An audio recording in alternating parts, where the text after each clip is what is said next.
चुनाव के लगभग 1 महीने बाद जसवंत यादव बहरोड आए पिकनिक वगैरह मना करके,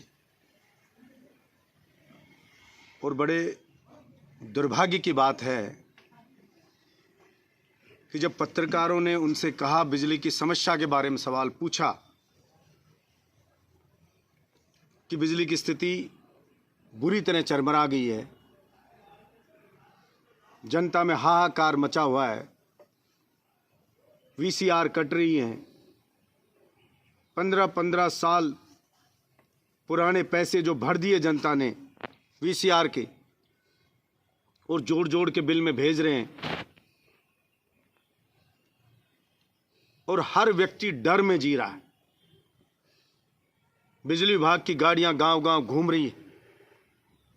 कोई गरीब आदमी बिल नहीं दे पाया, वो तार कभी सुबह 4 बजे हटा रहा है, कभी रात को लगा रहा है, डरा हुआ है कि कोई उसका ऐसे लग रहा है जैसे उसका कोई संरक्षक है ही नहीं। और जब समस्याएं बताई तो हैरानी की बात है कि जसवंत यादव ने कहा कि बलजीत यादव ने तो पूर्व मुख्यमंत्री पे दबाव बना करके, उसको दबाव में लेकर के और बिजली दिन में दिलवाई, बिजली की पूर्ति करवाई, वीसीआर कटने से रोका, लेकिन बिजली है नहीं तो अब ऐसे ही आएगी, यही समस्या तो रहेगी। उन्होंने ये भी कहा कि फैक्ट्रियों की बिजली कटे तब गांव में बिजली मिले। तो मैं कहना चाहता हूं जसवंत यादव को कि भाई हमने तो वो भी किया था, जब गांव में बिजली नहीं आई, का बिजली की कमी है, तो बलजीत यादव नीमराणा की जापानी जोन वहाँ पे गया और बिजली को कटवाया कि पहले किसान को, बहरोड विधानसभा के किसान, मजदूर और जनता को बिजली मिलेगी, उसके बाद फैक्ट्रियों को मिलेगी। सरकार की आंखों की किरकिरी भी मैं बना, लेकिन हमने बहरोड विधानसभा की जनता को बिजली दिलवाई। मेरी विधानसभा का किसान सर्दी में, कड़कड़ाती ठंड में, रात में पानत ना करे, इसलिए हमने मुख्यमंत्री पे चाहे दबाव बनाया हो, चाहे रिक्वेस्ट की हो, जो भी किया हो, लेकिन हमने उसको दिन में बिजली दिलवाई कि दिन में पानी देगा किसान। इसलिए मैं इतना ही कहना चाहता हूं जसवंत यादव, ये मेरे बहरोड की 36 कौम की जनता ने अपने बेटे बलजीत यादव का गला रेत करके, गला काट करके और आपको चुनाव जिताया है। कम से कम इतनी जल्दी इतने नुगरे तो ना बनो आप। इतिहास गवाह है कि एक मंथरा ने भगवान राम को 14 वर्ष का वनवास कटवा दिया। इतिहास गवाह है कि एक कपटी शकुनी के कपटी पासों ने पांडवों को 12 वर्ष वनवास, 1 वर्ष अज्ञातवास कटवा दिया। इतिहास गवाह है कि शक्ति सिंह ने महाराणा प्रताप को जंगल में भटकने के लिए मजबूर कर दिया। अनेकों उदाहरण हैं जहां ऐसी घटनाएं हुई, लेकिन मैं ये कहना चाहता हूं, जनता का निर्णय सिरोधार्य। आप चुनाव जीत गए, हम चुनाव हार गए, इसलिए कम से कम आप उस जनता को ये राहत दो कि वीसीआर रूपी डायन उनके पीछे ना छोड़ो। सुबह 5 बजे बिजली कट जाती है, स्कूल में बच्चे जाते हैं, छोटे छोटे बच्चे, उनको तैयार करना होता है, माँ को पानी भी गर्म करना होता है। वो ठंडे पानी से नहाकर छोटे छोटे बच्चे कैसे जाएं? सुबह पढ़ना भी पड़ता है स्टूडेंट को, 5 बजे उठ करके वो कैसे पढ़े? बिजली गुल हो जाती है। इसलिए आप अपने धर्म को निभाओ, ये मैं आपसे अपेक्षा रखता हूं। ये बात सही है कि आपके मन में ये बात घर कर गई है कि काम से वोट नहीं मिलता है। 71 साल में जो काम नहीं हुए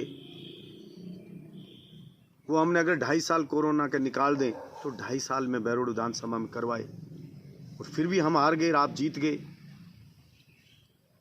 तो आपको गलतफहमी होना तो लाजमी है, लेकिन इंसानियत भी तो कोई चीज होती है।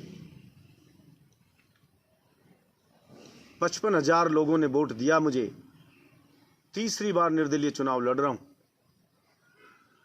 कई बार के एमएलए लड़े हुए निर्दलीय चुनाव लड़ते हैं तो 2-2, 3-3 हजार में जनता निपटा देती है। लेकिन तमाम षड्यंत्र के बावजूद अभिमन्यु को जैसे चक्रव्यूह में घेर लिया हो, उस तरह से बलजीत यादव को घेरने के बावजूद मेरे बहरोड के 55,000 लोगों ने बलजीत यादव का आशीर्वाद दिया, निर्दलीय उम्मीदवार। और चुनाव हारे तो घर में खाना नहीं बना। छोटे छोटे बच्चे से लेके जवान, बुजुर्ग, माँ, बहन खून के आंसू रोए, रो रो के आंखें सूज गई। आज भी मैं गांव में गया, 85 साल की बुजुर्ग माँ आज भी रोने लगती है बिलक बिलक के कि भला ये हो कैसे गया। समझ नहीं आ रहा है कि बलजीत यादव हार कैसे गया। बुजुर्ग रो रहे हैं, छोटे छोटे बच्चे लिपट जाते हैं, रोने लग जाते हैं। 90 साल का बुजुर्ग कह रहा है कि मैं बलजीत यादव को दोबारा जिताना चाहता हूं, उससे पहले दुनिया से नहीं जाना चाहता। तो मैं आपसे कहना चाहता हूं, इन सब के आंसू के बावजूद आपको जिताया मेरे बहरोड की जनता ने, तो उसके साथ कम से कम ऐसा गंदा व्यवहार ना करो। आशा रखता हूं कि आप अपनी कार्यशैली में थोड़ा बदलाव करेंगे और बहरोड की जनता को राहत दिलाएंगे। और अगर आपने ऐसा नहीं किया तो मैं आपको बताना चाहता हूं कि चैन की नींद आपको सोने में नहीं दूंगा। मुझ पर कर्ज है मेरे बहरोड की 36 कौम की जनता का, कि चाहे चुनाव नहीं जीता लेकिन इतना आशीर्वाद दिया। आप जनता को छोड़ सकते हो, आप उसको भूल सकते हो, लेकिन बलजीत यादव बहरोड विधानसभा की जनता को अनाथ छोड़कर नहीं जाएगा। आप नहीं करोगे तो हम आपसे लड़ेंगे, सरकार से लड़ेंगे। यही आपसे मैं कहना चाहता हूं। अच्छा काम करोगे तो सहयोग करेंगे, लेकिन गलत करोगे तो उसका विरोध करेंगे। एमएलए का चुनाव हारा हूं, इतना काम करवाने के बाद हारा हूं,